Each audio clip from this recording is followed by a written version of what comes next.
Mesdames, Messieurs les ministres, Monsieur le ministre de l'Agriculture, de la Souveraineté alimentaire et de l'Élevage, Monsieur le secrétaire d'État aux coopératives et à l'encadrement paysan, Mesdames, Messieurs les directeurs généraux, Mesdames, Messieurs les directeurs nationaux, Mesdames, Messieurs les collaborateurs des ministres, Mesdames, Messieurs les représentants des établissements bancaires et financiers, Mesdames, Messieurs les représentants des organisations paysannes, Mesdames, Messieurs les représentants des organes de presse, je voulais vous remercier pour votre présence à ce conseil interministériel consacré à la préparation de la campagne de production agricole 2024.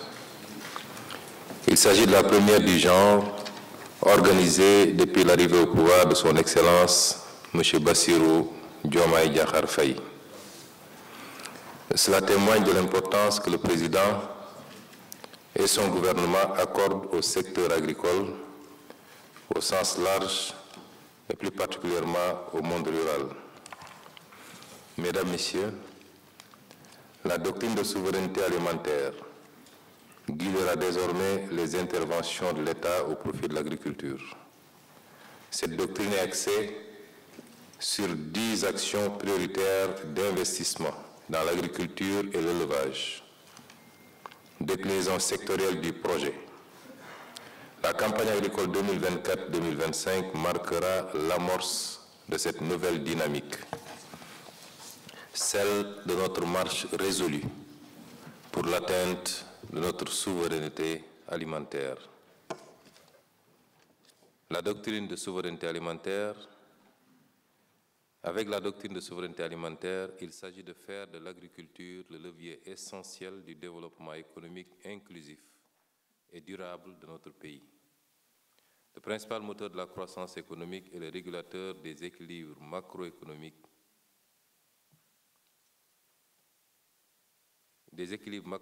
du pays. Désormais, l'agriculture devra mieux jouer son rôle, le rôle prépondérant dans la création d'emplois pour les jeunes et les femmes, la lutte contre l'immigration irrégulière et l'éradication progressive de la pauvreté. Mesdames, Messieurs, le Sénégal alloue, année après année, d'énormes ressources financières à la subvention des intrants agricoles. Sur les années 2020, 2021, 2022 et 2023, une enveloppe globale de 310 milliards a été allouée à l'agriculture sénégalaise. Malheureusement, il faut constater et regretter que ces importants moyens financiers n'aient pas profité aux véritables cibles. Il y a donc lieu d'opérer une rupture au niveau des mécanismes de subvention et de financement, comme aussi sur le ciblage des bénéficiaires. Désormais, les ressources et moyens consentis à l'agriculture iront à ceux qui la pratiquent. Nous nous y engageons à partir de cette campagne agricole 2024 qui doit être marquée par l'amorce des ruptures en matière d'organisation et de procédure. C'est ainsi que des efforts seront déployés pour mieux organiser les producteurs, tant dans la mise en place du matériel que celle des intrants agricoles. Ce nouveau dispositif organisationnel va se développer au-delà de cet hivernage à travers le processus de digitalisation du système de distribution des intrants agricoles et leur sécurisation par les forces de sécurité et de défense. Dans cette perspective, seront organisées des sessions de renforcement de capacité sur les nouveaux schémas de financement du secteur agricole.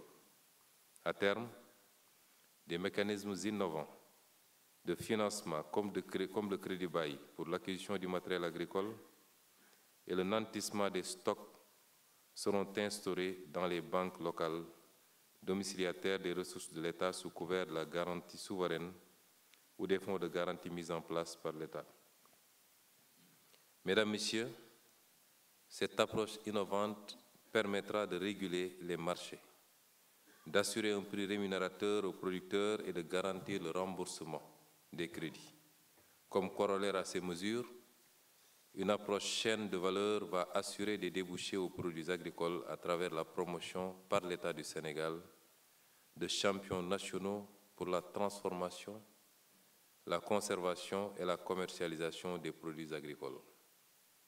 Cette forte ambition constitue sans nul doute un vaste chantier qu'il conviendra de bâtir avec l'ensemble des acteurs de manière inclusive.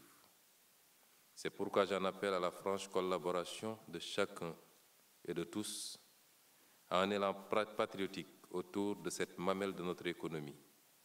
Un Sénégal uni, souverain, juste et prospère, conforme à la vision du président de la République, son Excellence M. Bassirou Diomaye Diakhar Faye.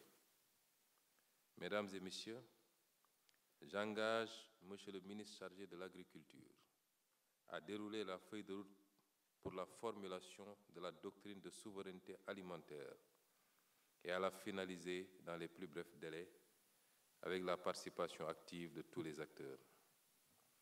Le présent Conseil interministériel à la toute prochaine campagne agricole marquera l'amorce de notre déploiement vers les ruptures exigées par le peuple. L'accent devra être mis dans les échanges qui vont suivre sur les principales contraintes et les solutions envisagées pour une totale réussite de cette campagne. Sur ce, je déclare ouvert le Conseil interministériel consacré à la préparation de la campagne de production agricole 2024 et vous remercie de votre aimable attention. Monsieur le Premier ministre, merci pour votre discours d'ouverture. Nous allons juste vous présenter le programme. Donc, après votre discours, le ministre de l'Agriculture va prendre la parole pour son mot introductif. Après cela, nous allons droit à une présentation du programme agricole et des prévisions météorologiques saisonnières 2024-2025 par le directeur de l'Agriculture. Après, la parole sera reprise par le Premier ministre. Après cela, nous avons des interventions des acteurs qui sont là, des champions de l'agriculture, composés des opérateurs et de l'ensemble des acteurs qui tournent autour de cette activité. Après cela, il y aura des réponses aux interventions. Après cela, la présentation des mesures du gouvernement pour la campagne agricole 2024-2025. Et après, c'est la clôture de cette cérémonie et s'en suivra le point de presse. Maintenant, nous demandons à nos chers confrères de laisser la place, d'aller à côté au niveau de la salle 205. Et après, à la fin, nous allons revenir pour les déclarations du gouvernement. Merci beaucoup.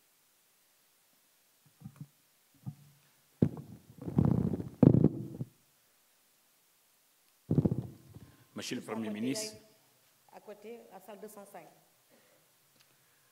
Monsieur le Premier ministre, Mesdames, Messieurs les ministres, Monsieur le secrétaire d'État aux coopératives et l'encadrement paysan, Mesdames, Messieurs les directeurs généraux, Mesdames, Messieurs les directeurs nationaux, Mesdames, Messieurs les collaborateurs des ministres, Mesdames, Messieurs les représentants des établissements bancaires et financiers, Mesdames, Messieurs les représentants des organisations paysannes, Mesdames, Messieurs les représentants des organes de presse, chers invités, permettez-moi de remercier d'abord Son Excellence le Président de la République, le Premier ministre, pour la confiance qu'ils ont en moi pour me désigner ministre de l'Agriculture, de la souveraineté alimentaire et de l'élevage.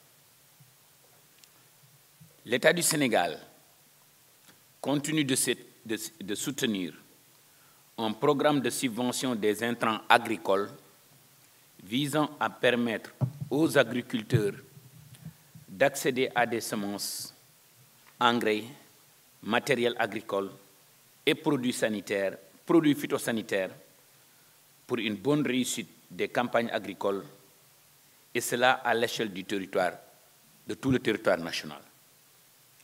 Le programme de subvention du Sénégal implique une prise en charge de l'État et de toute ou une partie du coût d'achat des intrants pour les producteurs.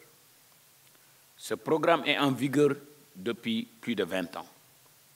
Les principales mesures identifiées pour garantir le succès de cette campagne hivernale pourrait être résumé par le suivant. Le paiement de la dette des opérateurs, dont l'évaluation des arriérés de paiement de l'État aux opérateurs est faite par nos services. Monsieur le Premier ministre, permettez-moi de vous remercier pour votre soutien. La validation du programme agricole, qui est un outil de planification des campagnes d'hivernage, de contre-saison froide, mais aussi de contre-saison chaude.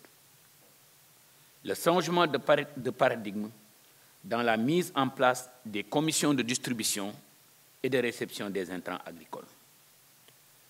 Permettez-moi de dire au monde paysan que nous avons entendu votre cri de cœur.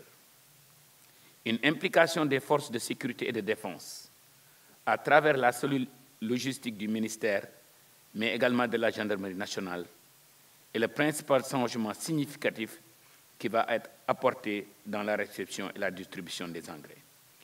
Permettez-moi de remercier mon confrère, le ministre des Forces armées, le ministre pour tout le soutien que vous allez nous apporter. Le renforcement de la procédure globale de sélection des fournisseurs d'intrants agricoles. Cette année, il est noté le besoin de renforcer la procédure de sélection des fournisseurs d'intrants afin d'améliorer la qualité des intrants livrés, mais aussi le timing des livraisons. En ce qui concerne les fournisseurs d'engrais, des demandes de renseignement et de prix, DRP, seront envoyées à des fournisseurs d'engrais afin de permettre au ministère de disposer d'un certain nombre d'informations sur ces fournisseurs. Le choix des bénéficiaires.